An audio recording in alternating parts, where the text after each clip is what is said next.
Rapist की शातिर चाल और बदलते बयान से डॉक्टर रेप और मर्डर केस और उलझ गया है।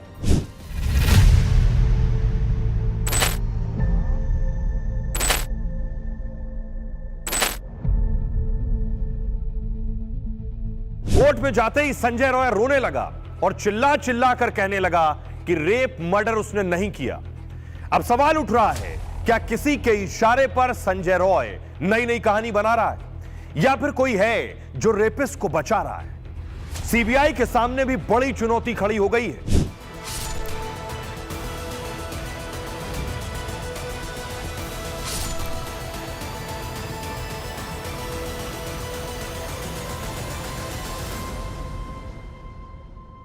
सीबीआई ने संजय रॉय को जब कोर्ट में पेश किया तो कोर्ट में पेशी के दौरान जज के सामने वो रोने लगा। जज के सामने रेप मर्डर केस में खुद को निर्दोष और बेगुनाह बताने लगा। जज के सामने रोते हुए कहा, मैंने कोई क्राइम नहीं किया। डॉक्टर से रेप मर्डर के आरोपी ने कहा, मुझे फंसाया जा रहा है, शायद पॉलीग्राफ टेस्ट से मेरी बेगुनाही साबित हो जाए। पॉलीग्राफी टेस्ट के लिए सीबीआई ने कोर्ट में पेश किया था। इसके बाद आरोपी संजय रॉय ने कोर्ट से सोने की इजाजत मांगी। बोला, सीबीआई की लगातार पूछताछ से मैं थक गया हूं। 2 हफ्ते से कोलकाता पुलिस और सीबीआई लगातार पूछताछ कर रही है। इतना ही नहीं, संजय रॉय के पॉलीग्राफ टेस्ट के लिए अगले दिन सीबीआई प्रेसिडेंसी जेल पहुंची। सीबीआई ने 3.5 घंटे तक पॉलीग्राफ टेस्ट किया। पॉलीग्राफी टेस्ट में भी 2 तरह की बातें सामने आ रही। पहली कि संजय रॉय ने अपना गुनाह कबूल कर लिया है। कातिल संजय रॉय ने पूछताछ में कबूल किया था कि उसने रेप करने के बाद इसलिए पीड़िता की हत्या की क्योंकि वो लगातार चिल्ला रही थी। ट्रेनी डॉक्टर लगातार चिल्ला रही थी, इसलिए संजय रॉय ने उसका जोर से गला दबाया और तब तक दबा कर रखा जब तक उसने दम नहीं तोड़ दिया। बताया जा रहा है कि संजय रॉय बॉक्सिंग का अच्छा खिलाड़ी रह चुका था, इसलिए पीड़िता उसके हाथों से खुद का बचाव नहीं कर पाई। संजय रॉय को पकड़े जाने का डर लग रहा था और उसने अपने हाथों से पूरी ताकत से पीड़िता का गला दबाया। दूसरी खबर यह है कि पॉलीग्राफी टेस्ट में संजय ने झूठ को भी सच बना दिया। पॉलीग्राफी टेस्ट में भी सीबीआई को संजय ने घुमा दिया। संजय ने बताया कि जब वो अस्पताल पहुंचा तो डॉक्टर की मौत हो चुकी थी। डॉक्टर को मरा हुआ देखकर वो अस्पताल से भाग गया।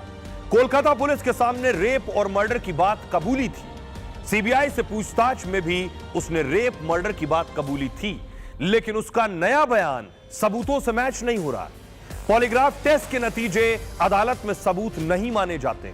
इससे जांच एजेंसी को केस सुलझाने में मदद मिलती है। एक्सपर्ट मानते हैं कि शातिर अपराधी पॉलीग्राफ टेस्ट को घुमा सकता है। इसने इस तरह की इमेजेस शुरू होने से पहले ही लाया होगा जहां पे इसका बीपी, पल्स रेट वगैरह बढ़ गया होगा।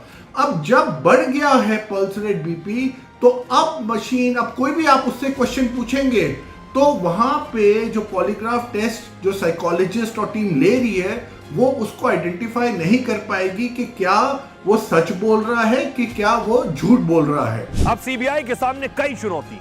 संजय रॉय बयान से मुकर रहा है। सीबीआई के पास सीमित सबूत हैं और वो सबूत जो कोलकाता पुलिस ने जुटाए हैं। 18 दिन बाद भी कोलकाता केस की गुत्थी उलझी हुई है। शुरुआत में कोलकाता पुलिस ने मामले की जांच की। कोलकाता पुलिस की जांच पर कोर्ट ने भी सवाल उठाए हैं। पोस्टमार्टम रिपोर्ट के बाद एफआईआर दर्ज की गई। कोलकाता पुलिस पर केस की लीपापोती का भी आरोप लगा है। क्राइम सीन में कई पैरों के निशान मिले।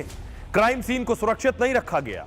सीबीआई के सामने असली चुनौती यही है कि 13 अगस्त को सीबीआई ने केस अपने हाथ में लिया था, तब तक सब कुछ बदल चुका था। क्राइम सीन के साथ छेड़छाड़ की जा चुकी थी।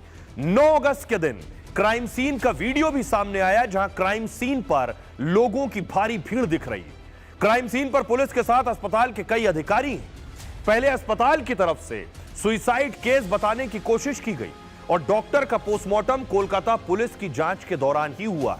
क्राइम सीन की फॉरेंसिक जांच कोलकाता पुलिस के सामने हुई है। अब सीबीआई के पास सिर्फ वही सबूत है जो कोलकाता पुलिस ने जुटाए।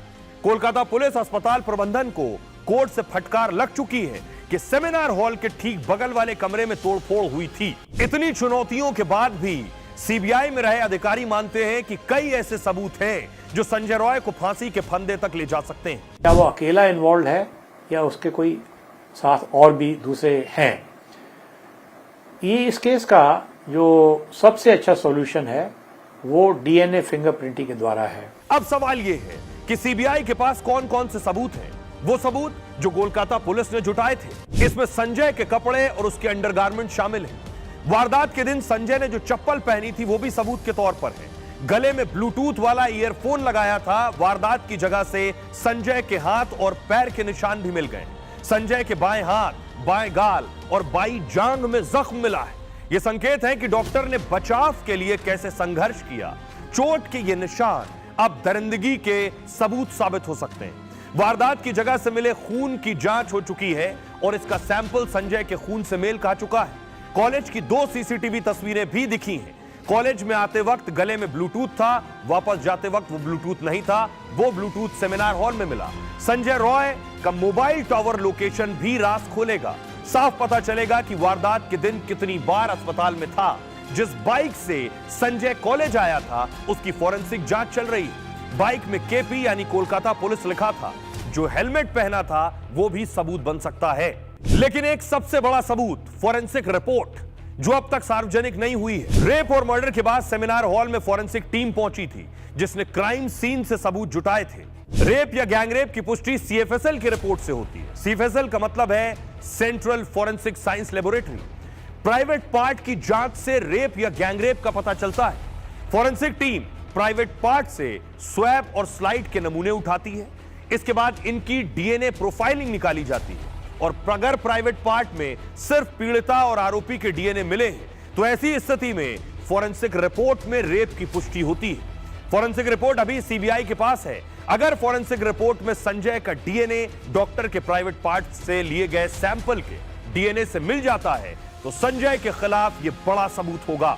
एक्सपर्ट मानते हैं कि अगर फॉरेंसिक एविडेंस सही से जुटाए गए और रिपोर्ट सही है जो अब तक सीबीआई को मिल चुकी है और संजय का डीएनए सैंपल डॉक्टर के प्राइवेट पार्ट से मिल चुका है तो संजय कितना ही क्यों ना झूठ बोल ले, बयान से मुकर जाए, गुमराह कर ले, लेकिन फांसी के फंदे से बच नहीं पाएगा।